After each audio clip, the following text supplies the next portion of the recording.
On the 3rd of May, 1884, on the south steps of the courthouse at Miles City, in Custer County, Montana Territory, a woman of 25 stood above 200 men and offered them the only thing she had left, which was herself, and did it with her chin up and her eyes dry, daring any man in that crowd to look her in the face.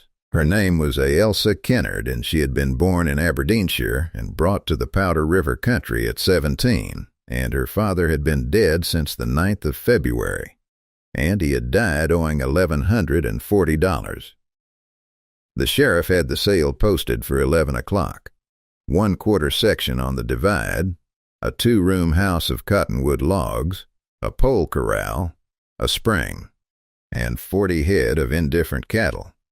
It would go to the highest bidder, and the money would go to the note, and whatever was over would go to her, and there would not be anything over.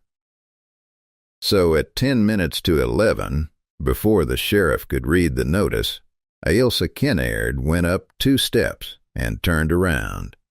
"I will say this once, and I will say it plain," she said, "and then you may do as you like. There is a note on my father's place for $1,140. I have no money and no people and no prospects, but I have a house and a spring and the whole of my strength, and I am prepared to marry any man in this county who will assume that note. He will get a wife who can work, and a 1/4 section, and a woman who will not complain about the winters, and I will get to keep the only ground my mother is buried in. That is the whole of the bargain, and there is nothing hidden in it." It went badly, and it went badly fast. Somebody laughed. Somebody at the back called out a figure, $400, in the voice a man uses at a horse sale, and the crowd took it up, because 200 men standing in a spring wind with nothing to do will take up anything. And inside of a 1/4 of a minute the courthouse steps at Miles City had turned into a thing that no one had intended and everyone was doing. Ailsa Kennard did not move. She waited for it to run down, which took longer than it should have, and when there was enough quiet to be heard in, she said, without raising her voice, "I am not for sale." And out of the back of that crowd a man came forward.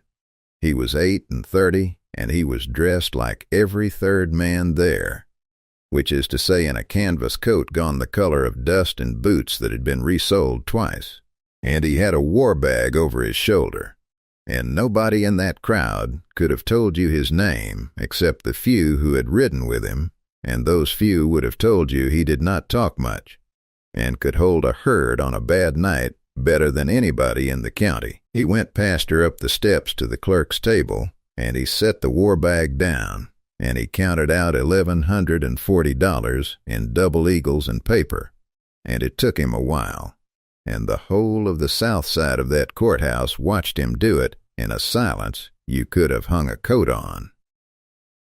The clerk wrote the receipt. The sheriff read it and signed it, and said the note was satisfied, and the sale was off. The man took the receipt and the title papers and came back down 2 steps and held them out to Ailsa Kennard. "Mister," she said, "I have just told 200 men what I am willing to trade, and you have just paid it. I will not pretend I do not know what this is." "You do not know what this is," he said. "You said you were not for sale." "I did. I know," said Cyrus Locke. "I am buying your freedom, not you." He put the papers into her hand and closed her fingers on them because she had not closed them herself.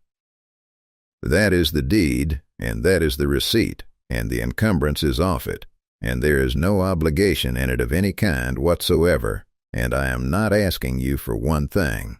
Not now, and not ever, and if any man in this county tells you different, you may send him to me.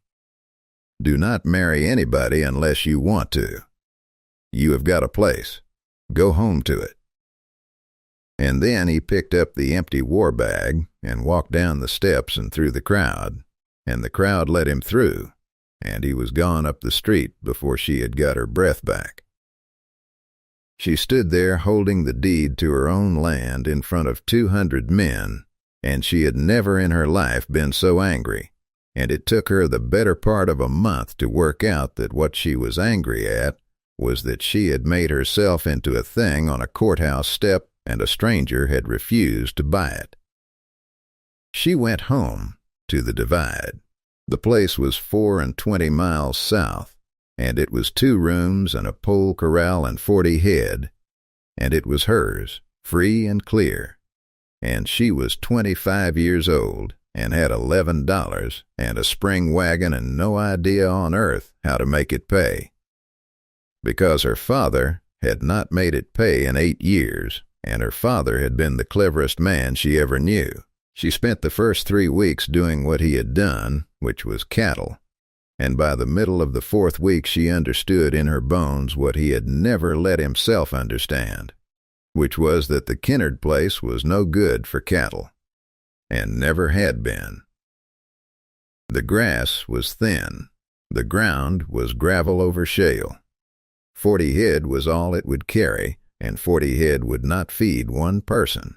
And her father had known it by 1880 at the latest, and had gone on anyway, borrowing against it, because a man who has brought his family 4,000 miles cannot afford to be wrong. And on the 11th of June, standing at the spring at 6 in the morning with a bucket in her hand, watching it come up out of the shale, at a rate she had never once thought about because it had simply always been there, Ailsa Kinnaird had the thought that changed her life.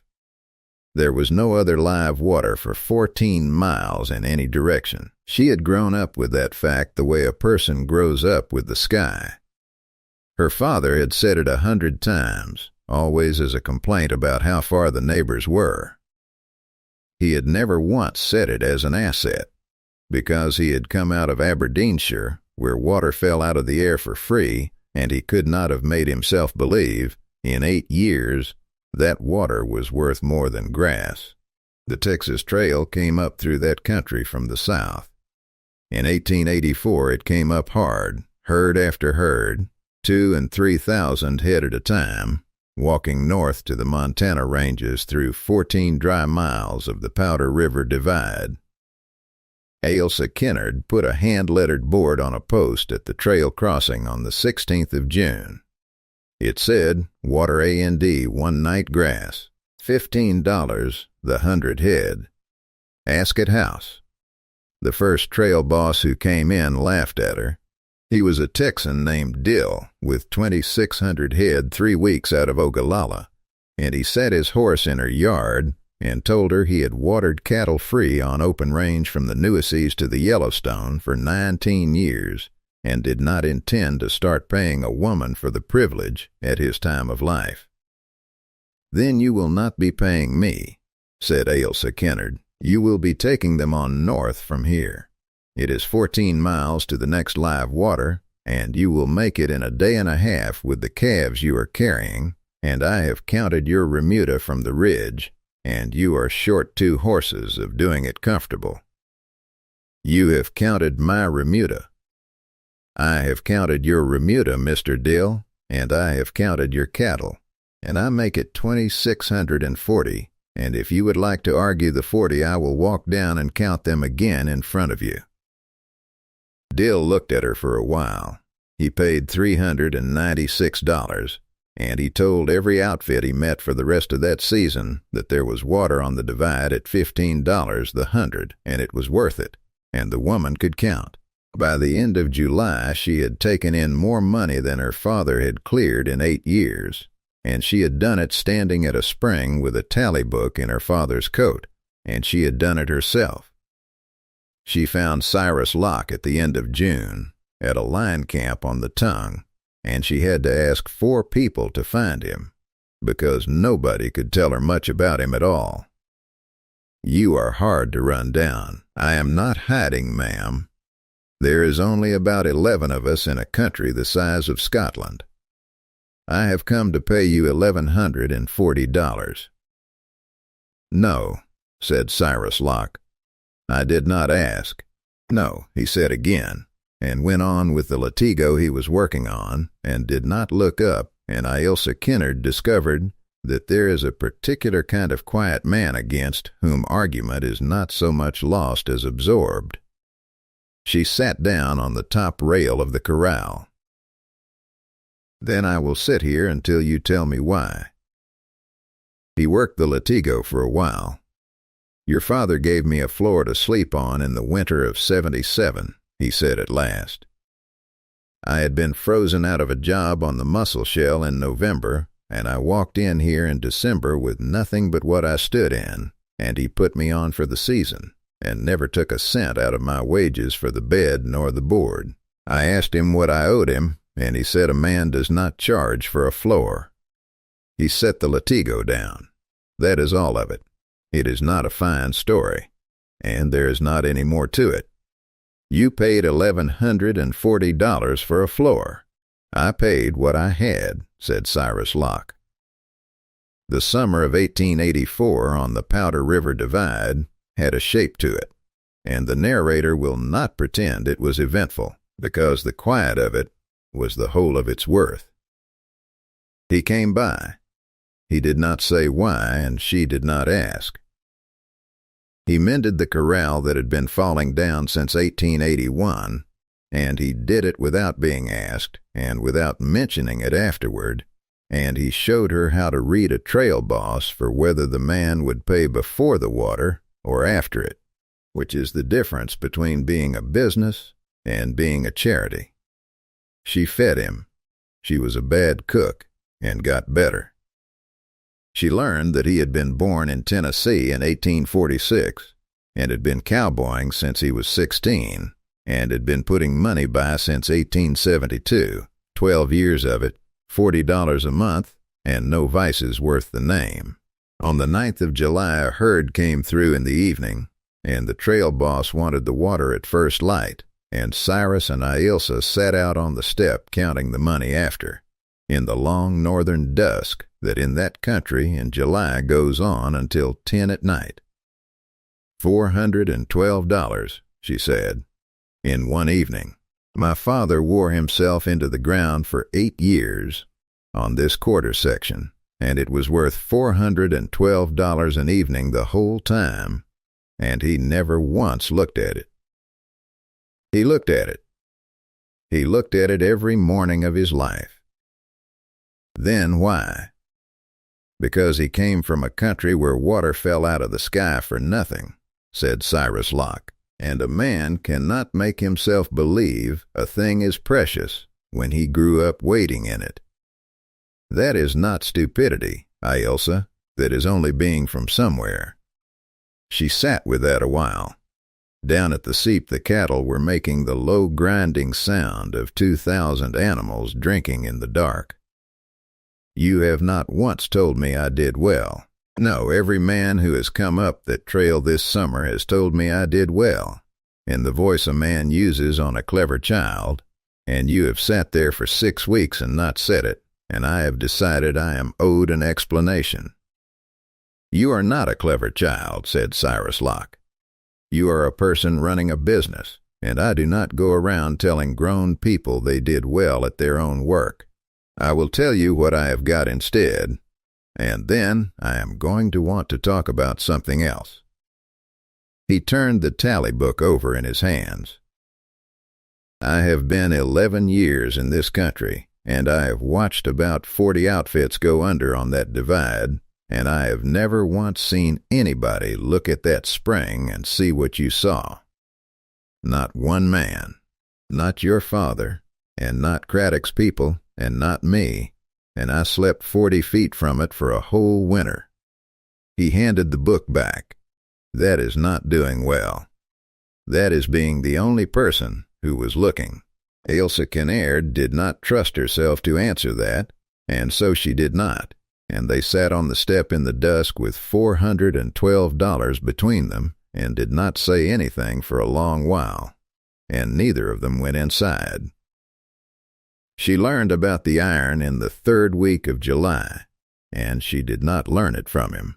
She was in his war bag looking for a whetstone with his permission, and there was a stamp iron in the bottom of it, hand-forged, the head of it worn smooth on the edges from 12 years of being carried and never once being hot.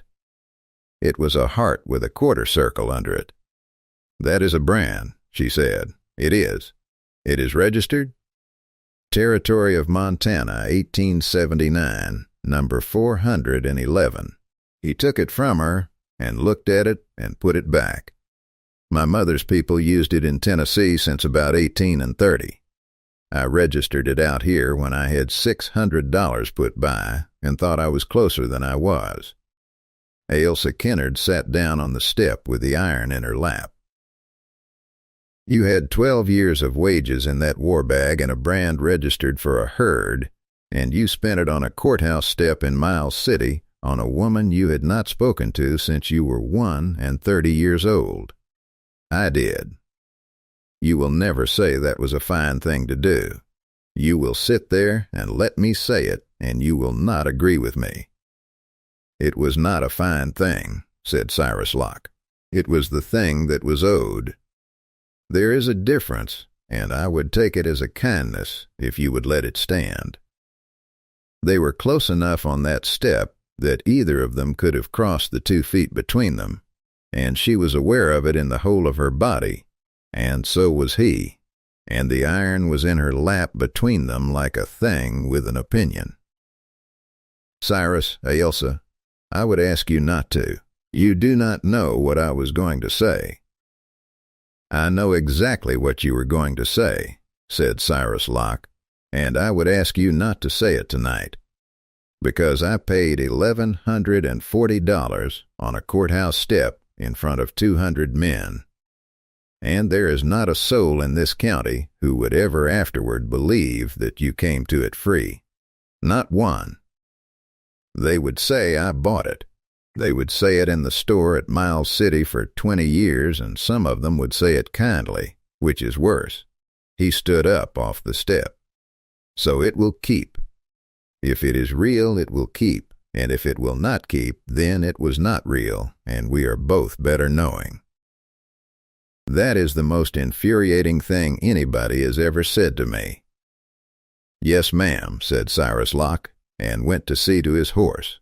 She sat on that step for a long time, after his horse had stopped being audible, with a stamp iron in her lap for a herd that did not exist, and she was 25 years old, and she understood that she had just been refused by the only man who had ever refused her anything for her own sake.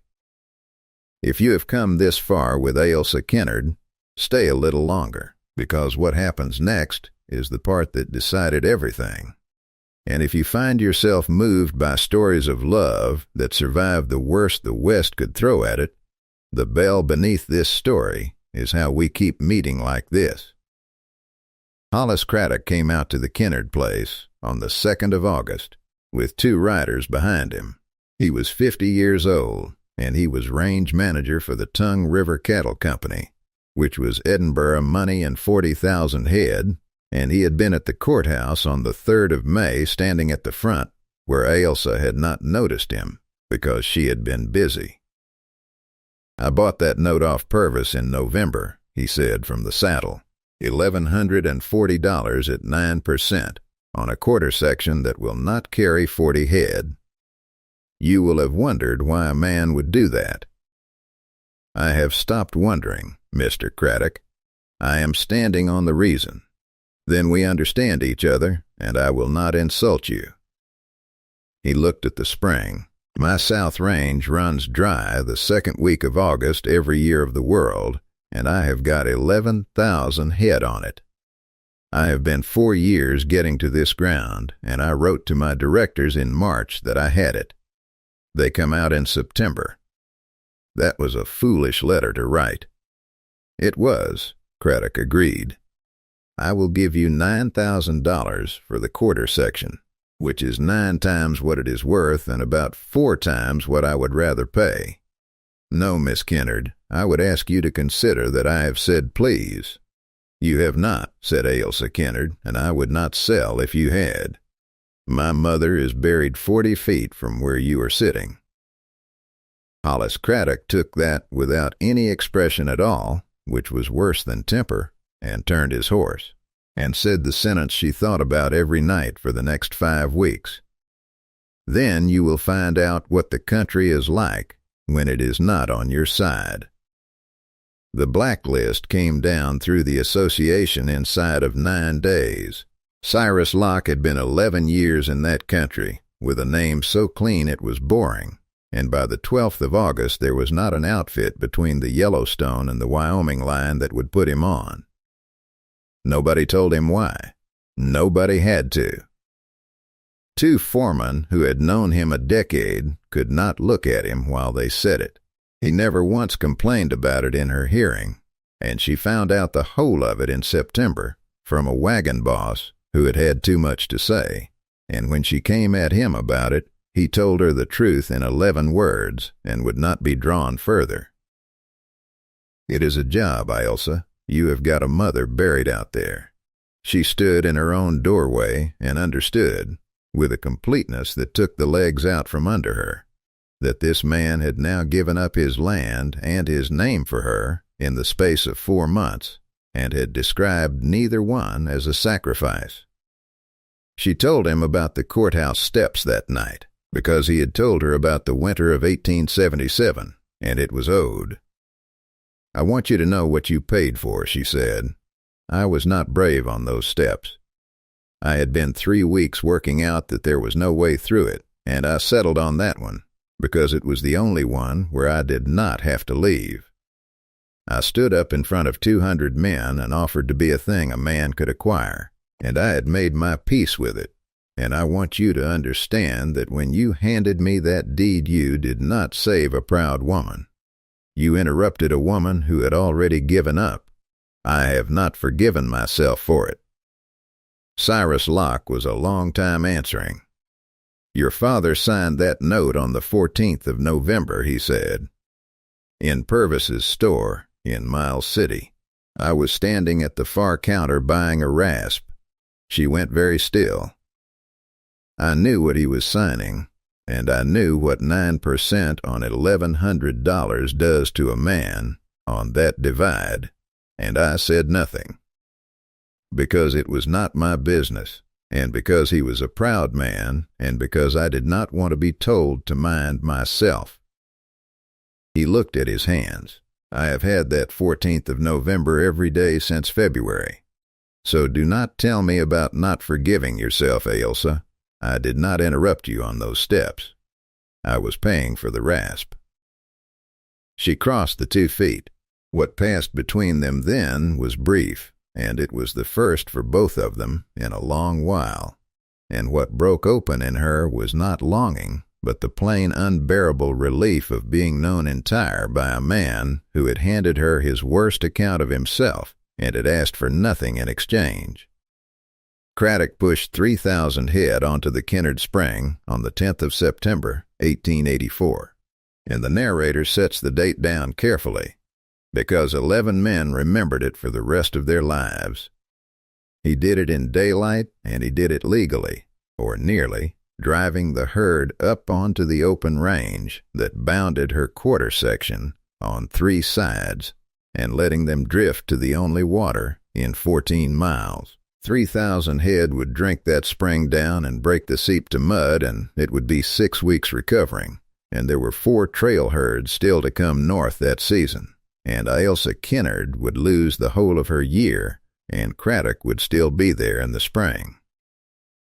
The storm came up out of the southwest at 9 that night, with no more warning than the country ever gives. What turned that herd was the thunder, and what killed men in a stampede in 1884 was never the cattle, but the ground, and the ground east of the Kennard Spring fell away at 3/4 of a mile into a cut bank 40 feet deep that no Texas cowboy had ever seen, and no Texas horse could see at night. Cyrus Locke was out on the flat when it went, because he had been sleeping in the wagon shed since August, and because he had gone out at the first thunder the way a man does who has held herds for 22 years. He got 2 of Craddock's night riders turned back and out of the front of it, and he took a horse down in the dark doing it, and came up with a broken forearm and a hoof cut over his eye and could not get back on. Ailsa Kennard came out of that house in her father's coat on a 14-year-old cow horse that knew the divide the way she knew it. She did not go at the herd. She went along it, up the west side, 3/4 of a mile at a dead run in the dark on ground she had ridden 10,000 times, and she got out in front of the point at the coulee head and turned them west into the rising ground, and the leaders went with her, and 3,000 cattle came around behind them like water going round a stone, and they ran themselves out on the long slope and stood blowing in the rain. Not one man died. Not one head went over the cut bank. It was in the Yellowstone Journal on the 20th of September in 11 lines, and the 11 lines named her, and by October it had been told in every wagon camp from the Musselshell to the Belle Fourche, and it was never told the same way twice, and it was always true in the part that mattered, which was that the woman had turned the herd.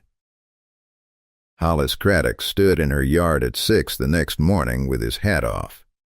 He had not slept, and he had counted his cattle, and he had counted his men. "You had every reason on God's earth to let them run," he said. "They were not the cattle's fault, Mr. Craddock, no." He turned the hat over. "My directors arrive on the 19th. I find I am going to have a good deal to explain to them, and I find I would rather explain it myself than have it explained by 11 witnesses." He wrote to Edinburgh that week.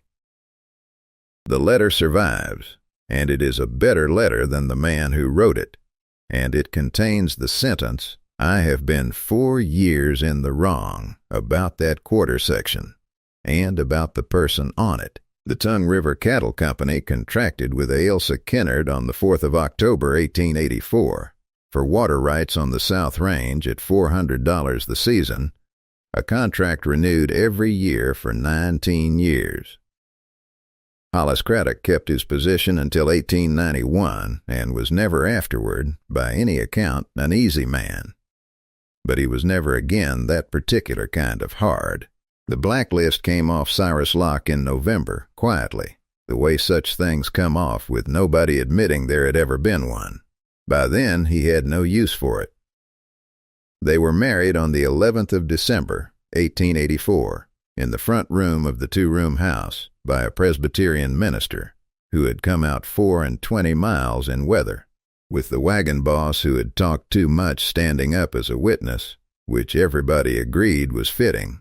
The Quarter Circle Heart was re-registered in the territory of Montana in the spring of 1885, number 411 in both their names, and the first stock it ever went on was 90 head of horses.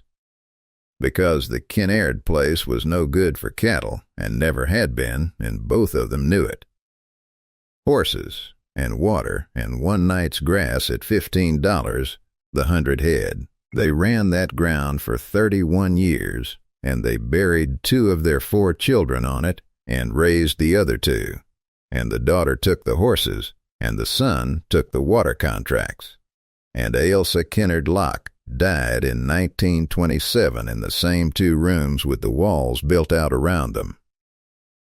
The iron hung on a nail by the kitchen door for the whole of that marriage, and it was not an ornament, because it was used every spring of 31 years, and it was the only object in that house that either of them would have gone back into a fire for.